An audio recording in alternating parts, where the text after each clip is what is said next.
UKLO 1 year masters. No IELTS required up to 5 years visa. High visa success rate.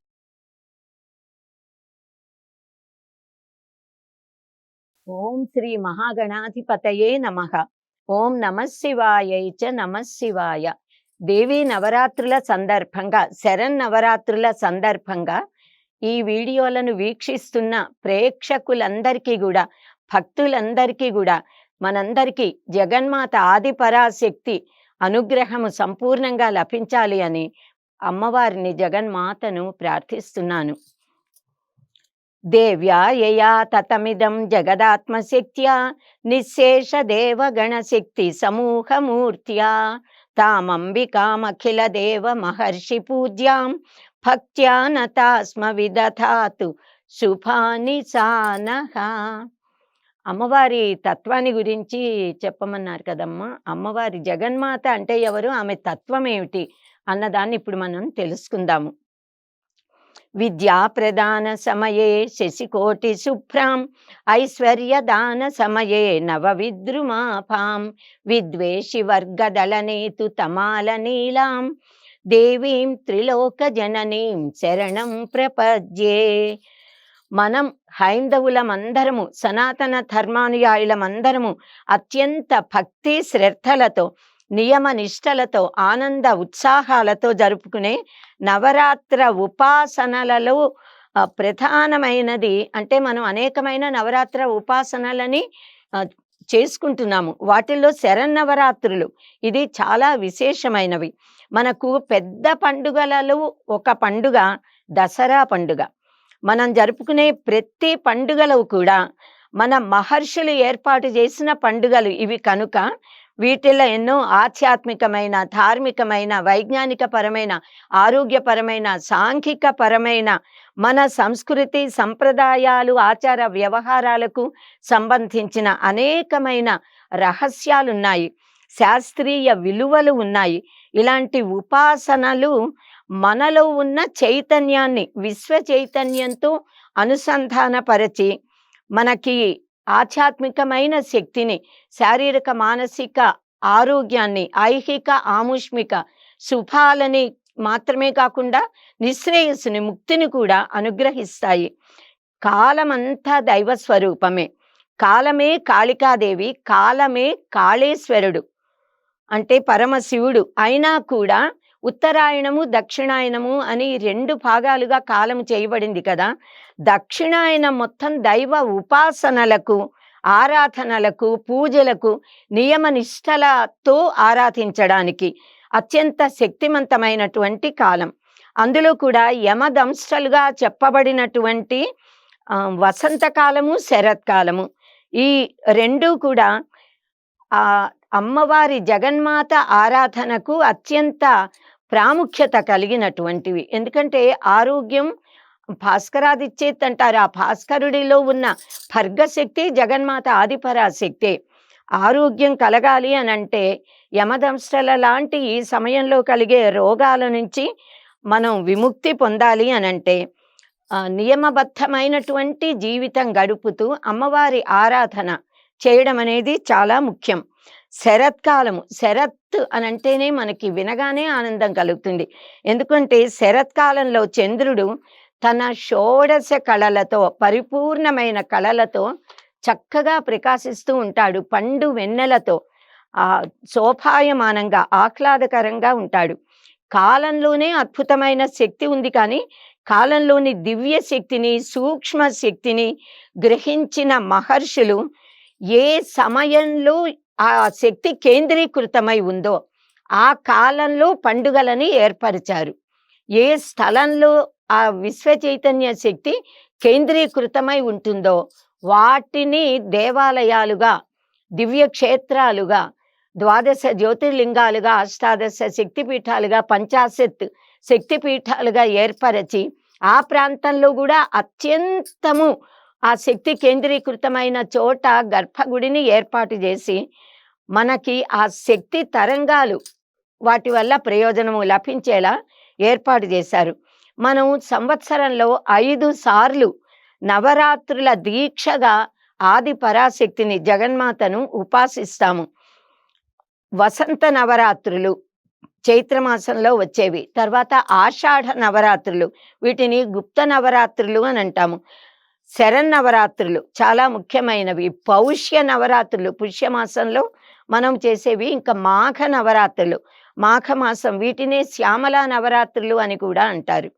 So భారతదేశంలోని విభిన్న ప్రాంతాల వారు కూడా అమ్మని ఏదో ఒక నామరూపాలతో ఏదో ఒక సమయంలో ఇలా దీక్షలుగా ఆరాధిస్తారు. కానీ శరన్నవరాత్రుల్లో మటుకు ఆసేతు, హిమాచలము అన్ని ప్రాంతాలలోని భక్తులందరూ అనేక నామరూపాలతో, భగవతి అని, అమ్మవారిని అనేక రూపాలతో విడివిడిగా, శ్రీశైలంలో ఒక పద్ధతిలో, విజయవాడ కనకదుర్గ అమ్మవారిని ఒక పద్ధతిలో, ఇళ్లల్లో వ్యక్తులందరూ వ్యష్టి పూజలు చేసుకునేటప్పుడు వారికి వంశ పరంపరానుగతంగా వచ్చిన పద్ధతిని అనుసరించు, వారి ఇంటి పురోహితుని మాటల ప్రకారము లేదా ఏ పుస్తకాన్ని అనుసరించి అందులో ఉన్నదాని ప్రకారము పూజలు చేయటం, నైవేద్యాలు సమర్పించడం అన్నది మనం చేస్తున్నాము.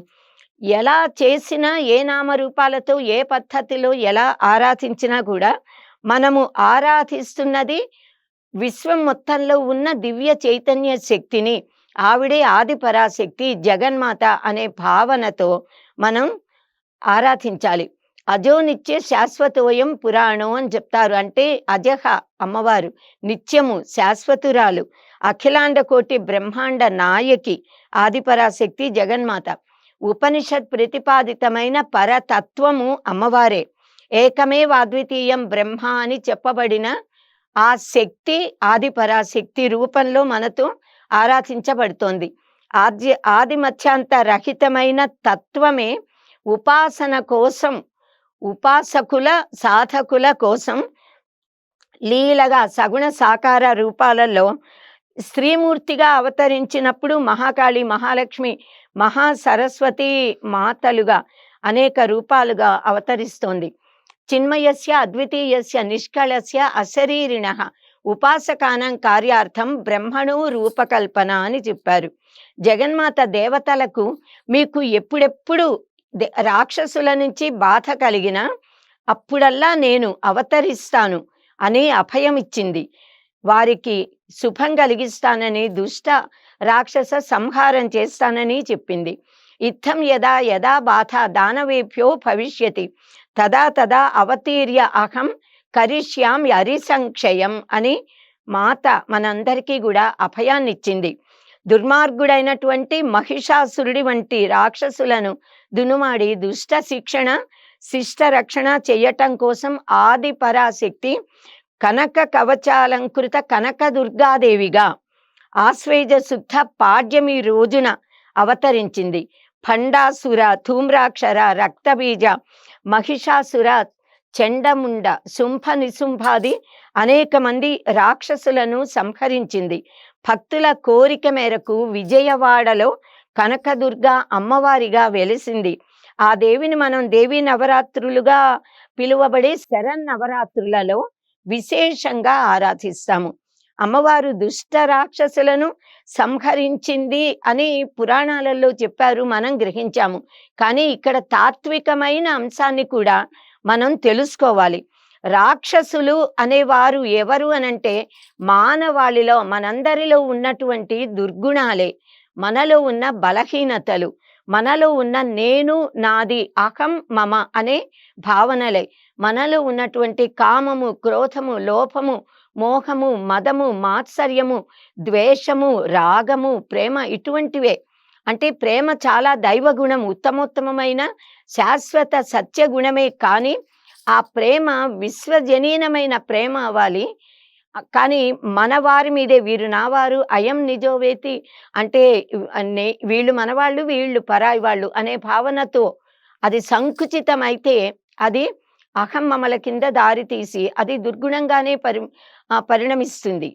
ఎందుకంటే ఉదార చరితానాంతు వసుధైవ కుటుంబకం అన్నాము. మన వారిని ప్రేమించాలి, కానీ దాని మీదే మోహము ఉండి తల్లీనమైపోయి దానివల్ల జన్మ పరంపరని తెచ్చుకోకూడదు. ఈ రాక్షసులందరూ మొట్టమొదట్లో భండాసుర వధ కోసము ఆది పరాశక్తి లలితాదేవిగా ఆవిర్భవించింది. భండు అంటేనే అందరూ అసహించుకునేవాడు అని అర్థం. ఆ పదానికే అర్థం. భండ అంటే చీచి అనే అర్థం, వద్దు అనుకునేది. ధూమ్రాక్షుడు అంటే ధూమము అంటే పొగ, మసకబారినటువంటి కళ్ళున్నవాడు. మసక చీకటి, జ్ఞానము వెలుగు కనిపించదు అంటే అజ్ఞానమే, మోహమే, మాయే ధూమ్రాక్షుడుగా చెప్పబడింది. ఆ యథార్థము వారి కంటికి గోచరించదు అంటే సత్యాన్ని తెలుసుకోలేరు. నిత్యానిత్య వస్తు వివేకం కావాలి అని అంటాం కదా, ఏది మంచో ఏది చెడో తెలుసుకోగల శక్తి లేకపోవడమే ధూమ్రాక్షుడిగా చెప్పబడింది. సత్య సందర్శనము కలగాలి అంటే ధూమ్రాక్షుడు నశించాలి, అజ్ఞానం పోవాలి. ఇంకా రక్త బీజుడు, రక్తము అనంటే రాగము, ప్రేమకి, అహం మమ అనే దానికి, నేను నాది అనే దానికి ప్రతీక. మహిషాసురుడు అని చెప్తున్నాము. అమ్మవారు మహిషాసుర మర్దని, మహిషాసురుడిని సంహరించింది. మహిషము అంటే దున్నపోతు కదా, అంటే జంతువు, వివేకము లేకపోవడం, జ్ఞానము లేనటువంటి జంతు తత్వమే ఆ మహిషము, మహిష అసురుడిగా చెప్పబడింది. అంటే అది జడత్వానికి ప్రతీక.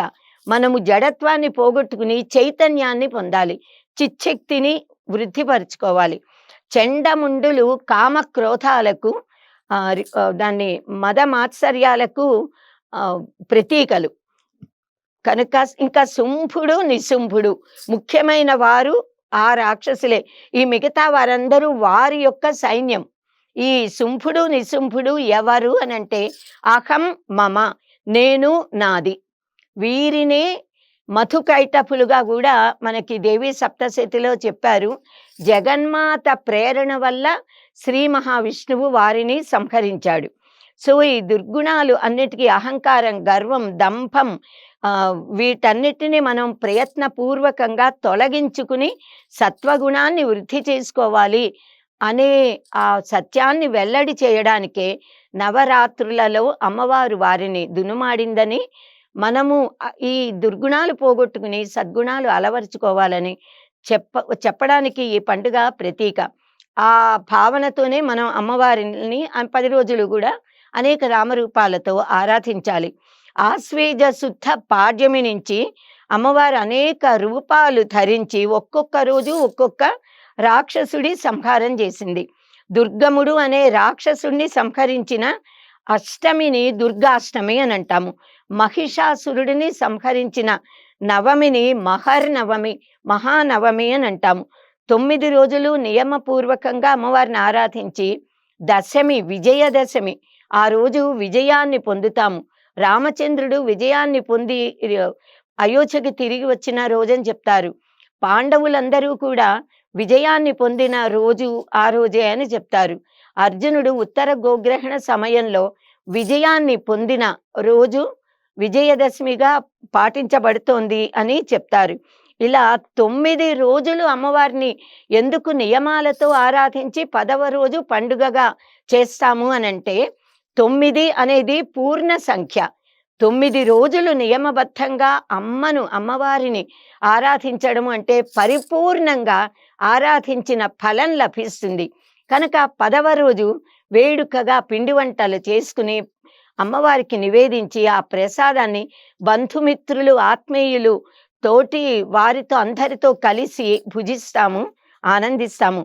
మన భారతదేశంలో ఈ శరన్నవరాత్రులలో వివిధ సంప్రదాయాలలో అమ్మవారిని 9 రోజులు వేర్వేరు నామరూపాలతో సంప్రదాయాలకు అనుగుణంగా ఆరాధించే సంప్రదాయం ఉంది. మనం గృహాలలో మనం ఆరాధించేటప్పుడు మన ఇంటి సంప్రదాయాన్ని బట్టి అనుచానంగా వస్తున్న పద్ధతిని పాటిస్తాము.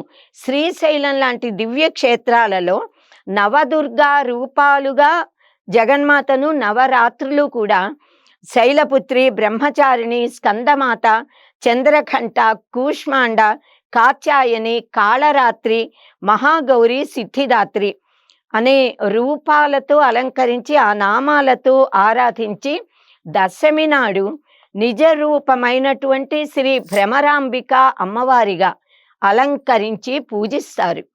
విజయవాడలోని కనకదుర్గ అమ్మవారిని పాడ్యమి నాడు నిజ రూపంలో స్వర్ణ కవచాలంకృత కనకదుర్గాదేవిగా, రెండవ రోజు బాలా త్రిపుర సుందరిగా, తరువాత వరుసగా 3, 4, 5, 6 రోజులలో గాయత్రి మాతగా, లలితాదేవిగా, అన్నపూర్ణాదేవిగా, శ్రీ మహాలక్ష్మీదేవిగా ఆరాధించి 7వ రోజు సప్తమి తిథి గనుక సప్తమి తిథికి అధిష్టాన మూలా నక్షత్రం, మూలా నక్షత్రానికి అధిష్టాన దేవత అయిన మహాసరస్వతి దేవిగా ఆరాధిస్తాము. 8వ రోజు దుర్గాష్టమి, 9వ రోజు మహిషాసుర మర్దినిగా ఆరాధించి విజయవాడ 10వ నాడు దశమి నాడు శ్రీ రాజరాజేశ్వరి దేవిగా, రాజరాజేశ్వరి అమ్మవారు, రాజులకే రాజు మహారాజ్ఞి అయిన రాజరాజేశ్వరి దేవిగా స్వర్ణ కవచాలంకృత మాతగా ఆరాధిస్తాము. ఆమెనే మనము జయా విజయ సహిత అపరాజితా దేవిగా ఆరాధిస్తాము. మన ఇళ్లల్లో కూడా జయా విజయ సహిత అపరాజితా దేవి అయి నమో నమః అనంటూ మనం ఉపాసిస్తాము, ఆరాధిస్తాము. కనుక ఈ 10 రోజులు కూడా విజయవాడలో కనకదుర్గ అమ్మవారికి ఏ నామరూప అలంకరణలు ఉంటాయో దాని ప్రకారంగా అమ్మవార్ల ఆ నామరూపాల వెనకాల ఉన్న తత్వాలని తెలుసుకునే ప్రయత్నం చేద్దాము. జగన్మాత ఆదిపరాశక్తి యొక్క తత్వాన్ని మనం భావన ఉపనిషత్తు, బహురుచి ఉపనిషత్తు, అన్నపూర్ణ ఉపనిషత్తు, సరస్వతి రహస్యోపనిషత్తు, శ్రీ సావిత్రి ఉపనిషత్తు అంటే సావిత్రి ఉపనిషత్తు, బ్రహ్మాండ పురాణం, మార్కండేయ పురాణం, దేవీ భాగవతం, దేవీ అథర్వ శీర్షం, త్రిపుర రహస్యం, సౌందర్య లహరి, శ్రీ లలిత రహస్య సహస్రనామ స్తోత్రము, ఇలా మొదలైన వీటన్నింటి వల్ల కూడా గ్రహించవచ్చు. ఈ తల్లి పరంజ్యోతి స్వరూపిణి, ఈవిడే ఆది పరాశక్తి, అమ్మల గన్నయమ్మ. అష్టాదశ శక్తిపీఠాలుగా, 50 శక్తిపీఠాలుగా వెలసిన తల్లి ఆదిపరాశక్తే.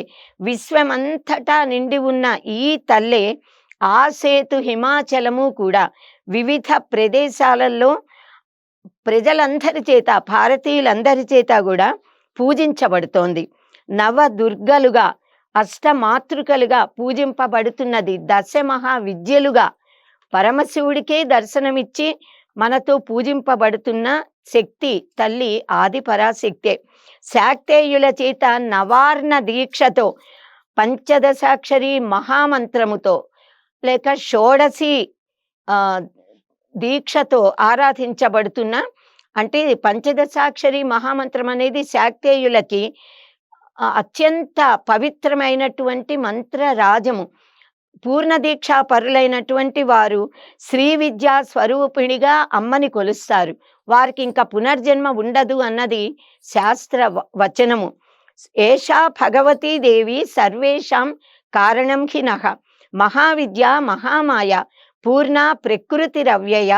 అంటే ఈ దేవియే మహావిద్య, దశ మహావిద్యలు, మహామాయ, పరిపూర్ణురాలు, అవినాశి, ప్రకృతి స్వరూపిణి, యావత్ సృష్టికి కూడా మూల కారణము. ఆదిపరాశక్తి బ్రహ్మ విష్ణు మహేశ్వరులు అనే త్రిమూర్తులను సృష్టించింది.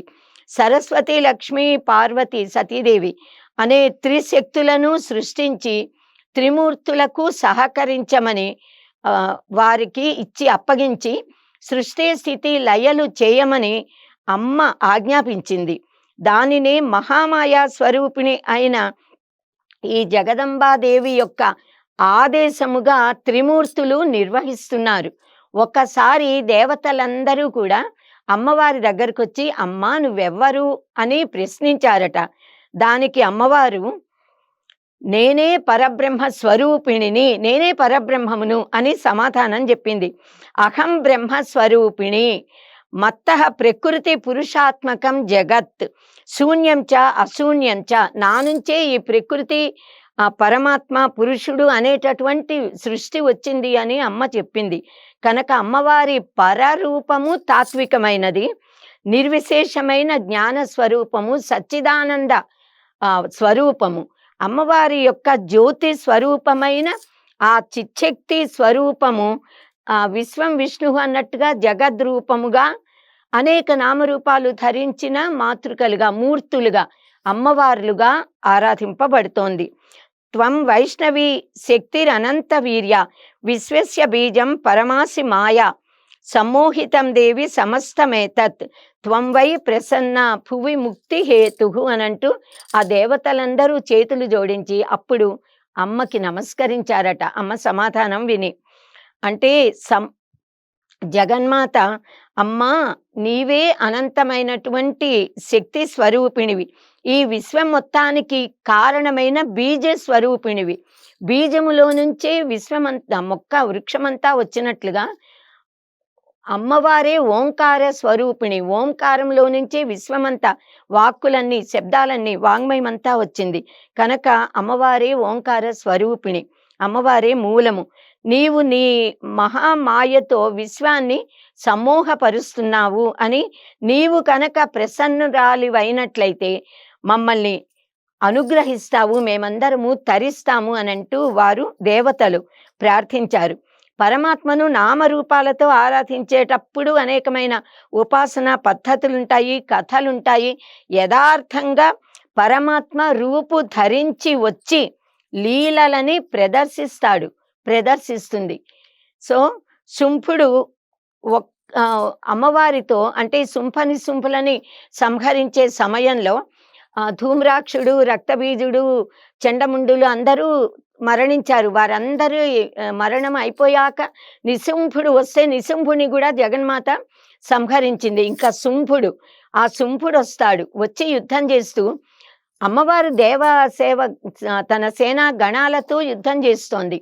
అయితే అమ్మవారిని అడుగుతాడు, నువ్వు ఒక్కత్తివే యుద్ధం చేస్తానన్నావు, ఇప్పుడు ఇంతమంది సేనల సహాయం తీసుకుంటున్నావా అంటాడు. అనేటప్పటికీ అమ్మవారు, నేనొక్కతినే ఉన్నాను, ఇంతమంది ఎక్కడున్నారు, వీరందరూ నా విభూతులు, నేను పుట్టించిన వాళ్ళు, ఇవన్నీ నా శక్తులే అనంటూ, ఏకైవాహం జగత్యత్ర ద్వితీయాక మమాపర పశ్యైతాన్ దుష్టమయ్యేవ విశంత్యో మద్విభూతయ. వీరందరూ నా విభూతులు, నాలోనే ఉన్నారనగానే ఆ వివిధ రూపాలుగా దండనాథ, శ్యామలాదేవి, వారాహిదేవి, బాలాదేవి అనేక నామరూపాలతో ఉన్న దేవతా శక్తులన్నీ జగన్మాత లలితా పరాభట్టారిక ఆదిపరాశక్తిలో లీనమయ్యాయి. అంటే ఉన్నది ఒక్క తత్వమే, అనేకంగా కనిపిస్తోంది కనుక మనం పరమాత్మ యొక్క అవతార రూపాలైన జగన్మాత రూపాలను, నామాలను, లీలలను, మహిమలను, తత్వాలని కూడా తెలుసుకుని ఉపాసించాలి, అర్చించాలి. అర్చన కాలే రూపగత, సంస్కృతి కాలే శబ్దగత, చింతన కాలే ప్రాణగత, తత్వ విచారే సర్వగత అని చెప్పారు. అలా ఆ తల్లిని పూజించేటప్పుడు స్థూలంగా కనిపించే రూపంతోనూ ఆరాధించాలి. స్తోత్రం చదివేటప్పుడు శబ్ద బ్రహ్మ రూపంగా, శబ్దమే అమ్మవారు అని స్తోత్రాలతో ఆరాధించాలి. చింతన చేసేటప్పుడు సూక్ష్మ రూపంలో ఉండే ప్రాణశక్తి, హంసలు అని అంటాము, ఉచ్ఛ్వాస నిశ్వాసల రూపంలో మనలో చైతన్య స్వరూపంగా ఉన్న అమ్మను ప్రాణ రూపంగా ఆరాధించాలి. జగన్మాత తత్వాన్ని గురించి విచారించేటప్పుడు సర్వగతమైన పరాతత్వముగా, పరాంబికగా మనం ఆరాధించాలి. అలా అమ్మవారిని అనేక నామ రూపాలతో ఆరాధించి తత్వాన్ని తెలుసుకుని మనమందరము కూడా అమ్మ అనుగ్రహాన్ని పొందుదుముగాక, ముక్తుల మగుదుముగాక. ఐహిక అముష్మిక శుభాలతో పాటు మనమందరం కూడా నిశ్రేయస్సుని అనుగ్రహించమని జగన్మాతను ప్రార్థిద్దాము. అంటే నిర్గుణ నిరంజనమైన ఉపనిషత్ ప్రతిపాదిత పరతత్వము, పరబ్రహ్మము ఏది ఉందో అది తన మాయాశక్తితో త్రిగుణాలతో సృష్టి చేసేటప్పుడు మొట్టమొదట్లో 5 రూపాలలో ఆవిర్భవించింది అని చెప్తారు. ఆ జగన్మాతలు దుర్గాదేవి, మహాలక్ష్మీదేవి, సరస్వతీదేవి, సావిత్రీదేవి, రాధాదేవి, ఈ 5గురిగా, వీరు కూడా మూల ప్రకృతి స్వరూపిణులు. ఈ 5గురి నుంచి విశ్వమంతా కూడా ఏర్పడింది అని చెప్తారు. అంటే అమ్మవారు ఈ 5 రూపాలలో దుర్గా ఒక్కొక్కరు ఒక్కొక్క లక్షణాలని కలిగి జగద్రక్షణ చేస్తున్నారు కనుక ఈ 5గురిని మూల ప్రకృతి స్వరూపిణులు అని చెప్తాము. దుర్గాదేవి సర్వమంగళ స్వరూపిణి, సర్వరూప, సర్వుడు అనంటే శివుడు, సర్వరూపమైన సర్వాణిగా ఉన్న సనాతని. సర్వాణి అనంటే పోషక శక్తి, మనందరినీ పోషించి ఆహారాన్ని ఇచ్చి పోషించే తల్లి శర్వాణీదేవి, పార్వతీదేవి. ఆవిడ సర్వ అధిష్టాతృదేవి. శాంతిని, కాంతి, దాంతి, చైతన్యము, తుష్టి, పుష్టి అన్నీ మనకి లభిస్తాయి. సో లక్ష్మీదేవి, మహాలక్ష్మి ఐశ్వర్య స్వరూపిణి. మనకు ధైర్యాన్ని, సద్గుణాలని, సర్వైశ్వర్యాలని, ఐహిక ఆముష్మికమైన సుఖాలు పొందగలిగిన శక్తిని మనకు అనుగ్రహిస్తుంది. సకల ఐశ్వర్య స్వరూపిణిగా మనము లక్ష్మీమాతను ఆరాధిస్తాం కదా. సో సకల సద్గుణాలు కూడా అమ్మ ఆరాధన వల్ల మనకి కలుగుతాయి. సర్వ ప్రాణికోటికి, సర్వ మానవులకి కూడా నిజంగా కావలసినది శాంతి, ఆనందము. ఆ ఆనందాన్ని, శాశ్వత ఆనందాన్ని, పరమ శాంతాన్ని మనకి అనుగ్రహించే తల్లి. 5 దేవతలు అనుగ్రహిస్తారు, కానీ మహాలక్ష్మీదేవి ముఖ్యమైనటువంటి మాతృక ఈ గుణాలని కలిగి మనని అనుగ్రహించడంలో. సో జ్ఞాన స్వరూపిణి మహాసరస్వతీదేవి. మనకి లౌకికమైన విద్యలు కావాలి అన్నా, పారలౌకికమైన బ్రహ్మ జ్ఞానము అంటే పరా విద్యలకి అపర విద్యకి కూడా అధిష్టాన దేవత, విద్యాధి దేవత. ఆవిడని మనము మహాసరస్వతీదేవిగా, శారదామాతగా ఆరాధిస్తాము. సరస్వతీదేవియే శారదాదేవి. మనకి జ్ఞానము కావాలి అంటే శారదామాతని, లౌకిక వ్యావహారిక జ్ఞానము, విద్యలు, చతుర్దశ విద్యలు అన్నీ కావాలి అనంటే సరస్వతీదేవి అనే నామరూపాలతో ఆరాధిస్తాము. జగద్గురువులు శ్రీ ఆదిశంకర భగవత్పాదులు నెలకొల్పిన ఆ పీఠాలు, 5 పీఠాలలో కూడా అమ్మవారిని శారదామాతగా ఆరాధిస్తాము. శారదా చంద్రమౌళీశ్వర స్వామి, ఎందుకంటే భుక్తిముక్తి ప్రదాయిని ఆ తల్లి గనక. ఇంకా సో మనకి వాక్ శక్తి స్వరూపిణి సరస్వతీదేవి. సరస్వతి మాత అనుగ్రహంతోనే మనకి బుద్ధిశక్తి, వాక్ శక్తి, వాక్కుని అందరికీ ఉపయోగపడే చక్కని భావ ప్రదర్శన శక్తి మనకి లభిస్తున్నాయి.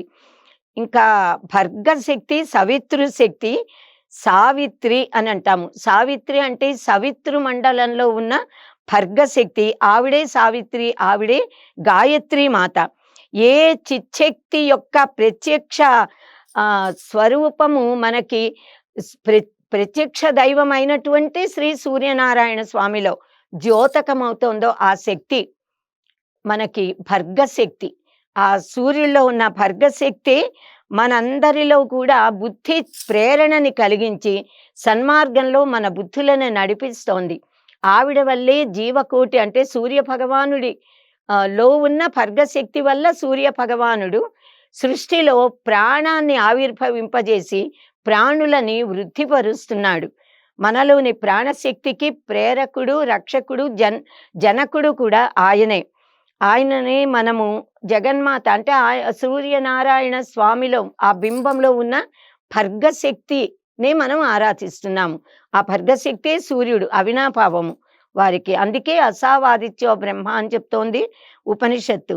సో సృష్టిలో ఉన్నటువంటి ప్రేమకి, అవినాభావతకి, ఆత్మీయతకి, హృదయ స్పందనలకి, దయా, జాలి, ప్రేమ, భూతదయ, కరుణ, దక్షత, దయా, దాక్షిణ్యము వీటన్నింటికీ మూల స్వరూపిణి రాధాదేవి. రాధాదేవి మూర్తీభవించిన ప్రేమ తత్వము. అందుకే అన్ని లోకాలకి అత్యంత ఉన్నతంగా గోలోకం ఉంటుంది అని అంటారు. అక్కడ రాసేశ్వరి, రసమయ రాసలోక అధిష్టాన దేవత రాధాదేవి శ్రీకృష్ణ పరమాత్మతో కలిసి ఉంటుంది. తన భక్తులందరినీ కూడా తన శక్తితో ఆశీర్వదిస్తుంది, తన లోకంలోకి అనుమతించి అనుగ్రహిస్తుంది. మూల ప్రకృతి శక్తులుగా ప్రకటితమై అంశావతారాలుగా, కళాంశ మూర్తులుగా ఉన్న ఈ సర్వ దేవతామూర్తులు కూడా సర్వ స్త్రీ దేవతలలో, మానవులలో ఉన్న సర్వ స్త్రీమూర్తుల రూపంలో కూడా అంశభూతంగా ఉంది. అందుకే మనము ప్రతి స్త్రీని సాక్షాత్తు జగన్మాత స్వరూపంగా, దుర్గామాత యొక్క అంశ స్త్రీలలో ఉంది కనుకే అందరినీ కూడా సువాసినులుగా పూజ చేస్తాము ప్రతి పండగలప్పుడు విడిగా కూడా. అసలు స్త్రీ అంటేనే స్త్రీ అనే పదమే మహోత్కృష్టమైన పదం. అందులో సత్వ రజస్ తమస్సులకి అంటే త్రిగుణాత్మకమైన ప్రకృతికి ఈం అనేది జగన్మాత బీజం. ఈ కలవడం వల్ల స్త్రీ అనే పదము ఏర్పడింది. ఆ స్త్రీలందరి రూపంలో గృహంలో గృహలక్ష్మిగా, స్వర్గంలో స్వర్గలక్ష్మిగా, మానవులందరిలో ధైర్యలక్ష్మిగా, విజయాన్ని విద్యార్థులకు కానీ ఎవరికైనా కూడా విజయాన్ని ఇచ్చే విజయలక్ష్మిగా, ఆదిలక్ష్మిగా, నవదుర్గలుగా అనేక నామరూపాలతో అష్టలక్ష్ములుగా ప్రకాశిస్తున్న తల్లి ఆదిపరాశక్తే. సో ఇటువంటి జగన్మాతను ఆదిశంకర భగవత్పాదులు భవానీ అనే నామధేయంతో కీర్తించారు. భవానీ అనే నామమే పరమ అద్భుతమైనది. మనకి సౌందర్య లహరిలో పరమ అద్భుతమైన శ్లోకం భవాని స్తోతుం త్వం ప్రభవతి చతుర్భిన్న వదనై ప్రజానాం ఈశానః త్రిపురమథన పంచభిరపి న షడ్భిస్సేనాని దశశత ముఖైరప్యహిపతి తదాన్యేషాం కేషాం కథయ కథమస్మిన్నవసరః అనంటూ ఇది ఒక స్తోత్రం. అంటే ఇందులో అమ్మ సృష్టికర్త అయిన బ్రహ్మదేవుడు తన 4 ముఖాలతో కూడా నీ మహిమను శక్తిని కీర్తించలేడు. ఆదిశేషుడు 1000 ముఖాలతో కూడా నిన్ను కీర్తించడానికి సమర్థుడు కాడు. షణ్ముఖుడు 6 ముఖాలతోనూ నిన్ను స్తోత్రించలేడు. ఇలా తన 1000 ముఖాలతో కూడా నిన్ను స్తోత్రించలేనటువంటి అత్యంత మహిమ కలిగిన నీ శక్తిని వర్ణించడం ఎవరికి సాధ్యమవుతుందమ్మా? కనుక త్రిమూర్తులు త్రిశక్తులు ఎవరూ కూడా నీ మహిమని ఇదమిత్తంగా ఇది అని ఎవరూ చెప్పలేరు అని అంటూ కీర్తించారు. ఆదిశంకర భగవత్పాదులు సౌందర్య లహరిలో శివశక్తుల సమ్మేళన శక్తిని గురించి చెప్తూ అమ్మవారి శక్తితో కలవకపోతే శివుడు కూడా శక్తి లేనివాడే అవుతాడు అనంటూ మొట్టమొదట్లోనే మొదటి శ్లోకంలోనే శివశక్త్యా యుక్తో యది భవతి శక్త ప్రభవితుం నచేదేవం దేవో నఖలు కుశల స్పందితుమపి అతస్త్వామారాధ్యాం హరిహర విరించాదిభిరపి ప్రణంతుం స్తోతుం వా కథమకృత పుణ్య ప్రభవతి అనంటూ కీర్తించారు. అంటే అమ్మ యొక్క శక్తి అంత గొప్పది. భవానీ నామ మహిమ ఏమిటి అనంటే భవానీ అనే నామంతో నిన్ను స్తోత్రించి అమ్మ నా పాపాలను బాధలను నాకున్నటువంటి దోషాలను పోగొట్టి నన్ను నీవాడిని చేసుకో అని ప్రార్థించాలి అని మనస్సులో భావించి భక్తుడుట భవాని త్వం దాసే మయి వితర దృష్టిం సకరుణాం అని ప్రార్థించాలనుకుని భవానిత్వం అన్నాడట.